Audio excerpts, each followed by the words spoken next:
Hello बच्चों, question is the minimum energy required by hydrogen atom in ground state to emit radiation in Balmer series is nearly. Key concept of this question is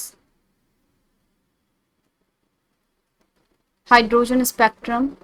hydrogen spectrum hydrogen spectrum के अंदर मेरे पास n equals to 1 and n equals to ये आपका है 2, n equals to यहाँ पे 3 and n equals to 4 रख लेते हैं। तो जब मेरे पास emit radiation in Balmer series के अंदर जो रेडिएशन एमिट होता है वो क्या होता है, मेरा हायर एक्साइट मतलब जो मेरी एक्साइटेड स्टेट रहेगी 3 4, वहाँ से इलेक्ट्रॉन जो है कहाँ पे जंप करता है आपका n इक्वल्स टू 2 के अंदर। तो रेडिएशन एमिट करता है वो किसके अंदर आती है, बामर सीरीज के अंदर। तो यहाँ पे हमें मिनिमम कब जो रेडिएशन एमिट होगी वो निकालना है, यानी कि n इक्वल्स टू 3 टू 2 के अंदर जब मेरा इलेक्ट्रॉन जो है वो क्या करेगा, जंप करेगा। तो जो रेडिएशन एमिट होगी वो किसके अंदर होगी, आपका बामर सीरीज के अंदर। मिनिमम जो एनर्जी रहेगी वो n इक्वल्स टू 3 टू 2 में जब जंप करेगा इलेक्ट्रॉन। लेकिन हमें निकालना है कि रिक्वायर्ड एनर्जी कितनी रहेगी ग्राउंड स्टेट से हमें, जब हम इसे बामर सीरीज में लाने के लिए जो इलेक्ट्रॉन को भेजेंगे कहाँ पर, n इक्वल्स टू 3 के अंदर। तो हमें यहाँ पे निकालना है energy required to ground state, energy required to ground state to आपका सेकेंड एक्साइटेड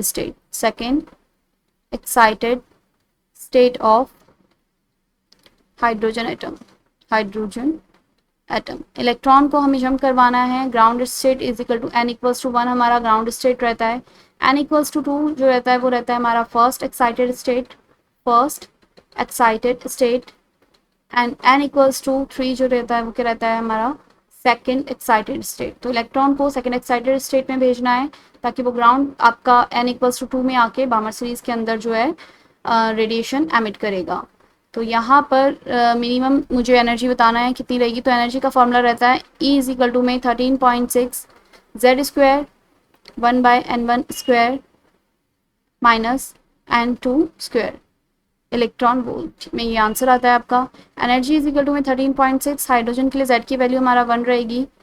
1 आपका जो ग्राउंड स्टेट से हमें कहाँ पे इलेक्ट्रॉन को शिफ्ट करना है, सेकेंड एक्साइटेड स्टेट के अंदर। तो 1 स्क्वायर माइनस आपका 3 स्क्वायर, इसे सॉल्व करेंगे तो मेरे पास एनर्जी इज इक्वल टू में आ जाएगा 13.6 multiply by 8/9 which is equal to 12.1 electron volt.